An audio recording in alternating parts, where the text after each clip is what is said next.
Hi friends, hello, welcome to Geethu Cooks. எல்லாரும் நல்லா இருக்கீங்களா? இன்றைக்கி நம்ம அரிசியும் பருப்பும் சாப்பாடு சூப்பராக செய்யலாம். ஃபர்ஸ்ட் டைம் என்னோடய வீடியோ பார்க்குறவங்க கண்டிப்பாக லைக் பண்ணி ஷேர் பண்ணி சப்ஸ்கிரைப் பண்ணுங்கள் ஃப்ரெண்ட்ஸ். பெல் ஐக்கானும் கிளிக் பண்ணி வச்சுக்கோங்க. நம்ம ஃபஸ்ட்டு இப்போது 1.5 டம்ளர் அளவுக்கு அரிசி எடுத்திருக்கோம். 3/4 டம்ளர் அளவுக்கு துவரம் பருப்பு எடுத்திருக்கோம். 2 ஒட்டுக்காவே போட்டு நல்லா கழுவி ரெடி பண்ணி ஊற வச்சிடலாங்க. இப்போது ஒரு குக்கரை அடுப்பில் வச்சுட்டு அதில் நம்ம குக்கிங் ஆயில் விட்டுக்கலாம். ஒரு 4 to 5 ஸ்பூன் அளவுக்கு குக்கிங் ஆயில் விட்டுக்கலாங்க. இது நல்லெண்ணெயாகவும் விட்டுக்கலாம், இல்லை ஜஸ்ட் குக்கிங் ஆயிலும் விட்டுக்கலாம். 1/4 ஸ்பூன் அளவுக்கு கடுகு, 1/4 ஸ்பூன் அளவுக்கு சீரகம், 1/4 ஸ்பூன் அளவுக்கு மிளகு எல்லாம் சேர்த்து நம்ம பொரிய விட்டுக்கலாம். கூடவே பெருங்காயம் ஒரு 1/2 டீஸ்பூன் அளவுக்கு விட்டுக்கலாங்க. ஒரு 4 வரமிளகாய் முழுசாக அப்படியே போட்டுக்கலாம். ஒரு இனுக்கு கருவேப்பிலை, 2 பச்சை மிளகாய் முழுசாக அப்படியே போட்டுக்கலாங்க.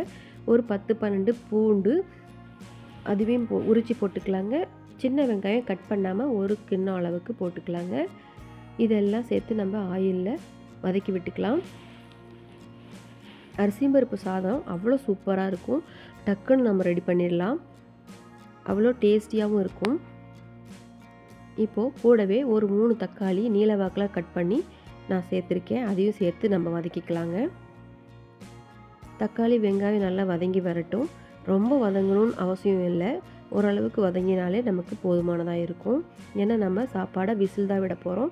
இப்போது தக்காளி நல்லா ஸ்மாஷ் ஆகி வெந்து வந்துருச்சு. இப்போது மசாலா சேர்த்துக்கலாம். 1/2 டீஸ்பூன் மஞ்சள் தூள், சாம்பார் தூள் 1/2 ஸ்பூன் அளவுக்கு சேர்த்துருக்கேன். தனி மிளகாத்தூள் அதாவது காஷ்மீர் மிளகாத்தூள் 1 ஸ்பூன் சேர்த்துருக்கேன். இந்த டிஷ்ஷுக்கு தேவையான அளவு உப்பு சேர்த்துருக்கேன். உப்பும் காரமும் நம்ம பத்தலைன்னா பின்னாடி கூட நம்ம சேர்த்துக்கலாங்க. மசாலாவோட பச்சை வாசனை போனதுக்கப்புறம் ஊற வச்சுருந்த அரிசியும் பருப்பும் தண்ணி வடிச்சிட்டு அதுவும் நம்ம குக்கரில் சேர்த்துக்கலாங்க. இப்போது சேர்த்ததுமே உடனே தண்ணி விடாமல் நம்ம மசாலாவோட அரிசியை நல்லா கிளறி விட்டுக்கலாம். கிளறி விட்டு சூடாகி வந்த சமயத்தில் நம்ம தேவையான அளவு தண்ணி விட்டுக்கலாங்க. எவ்வளோக்கு அரிசி ஊற வச்சுருந்தோமோ அந்த பதத்துக்கு தகுந்த தண்ணி விட்டுக்கலாம்.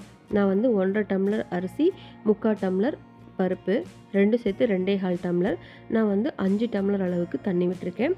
இந்த சாப்பாடு நம்ம பொலப்பொலனும் சாப்பிட்டுக்கலாம், அல்லது சாம்பார் சாதம் மாதிரி நல்லா குழக்கலனும் சாப்பிட்டுக்கலாம். சாம்பார் சாதம் மாதிரி வேணும் அப்படின்னு சொன்னால் இன்னும் 1 டம்ளர் கூடுதலாக தண்ணி ஆட் பண்ணிக்கலாங்க. இப்போ உப்பு டேஸ்ட்டு பார்த்துட்டு உப்பு வேணும்னா போட்டுக்கலாம், காரம் வேணும்னாலும் காரம் போட்டுட்டு ஒரு கொதி வந்த பிறகு நம்ம மூடி போட்டு விசில் விட்டுக்கலாங்க. நான் 2 விசில் விட்டு இறக்கியிருக்கேன். தம் இறங்கிடுச்சு. இப்போ சாப்பாடு எப்படி வந்திருக்குன்னு பார்க்கலாம். நான் பொலப்புலன்னு வர அளவுக்கு தான் தண்ணி வச்சுருந்தேன். மேற்கொண்டு மேலே தேங்காய் துருவல் ஒரு 1/2 கப் அளவுக்கு சேர்த்து மல்லித்தலையும் தூவி நம்ம கிளறி விட்டுக்கலாம். பார்க்கவே அட்ராக்டிவாக சூப்பராக இருக்குது பார்த்தீங்களா? தேங்காய் பூ தூவி நம்ம சாப்பிடும்போது லாஸ்ட் டைமில் அவ்வளோ டேஸ்டியாக சூப்பராக இருக்கும். நீங்கள் ஒரு முறை தேங்காய் பூ சேர்த்து அரிசி பருப்பு சாதம் சாப்பிட்டு பாருங்கள். இப்போது அடியோடு நம்ம பிரட்டி கிளறி விட்டுக்கலாம். அழகாக பொலப்பொலன்னு வந்திருக்கு. டேஸ்ட்டு சூப்பராக பக்காவாக வந்திருக்கு. நீங்களும் செஞ்சு சாப்பிட்டு பாருங்கள். நம்ம வீட்டுக்கு திடீர்னு யாரும் வந்துட்டாங்க, சாப்பாடு செய்யணும், குழம்பு செய்யணும், ரசம் செய்யணும் அப்படின்னு சொல்லிட்டு ரொம்ப சிரமப்பட தேவையில்லை. இந்த அரிசி பருப்பும் சாப்பாடு வச்சு ஒரு வடகம் பொரிச்சாலே நமக்கு ஃபுல்ஃபில் ஆகிடும்.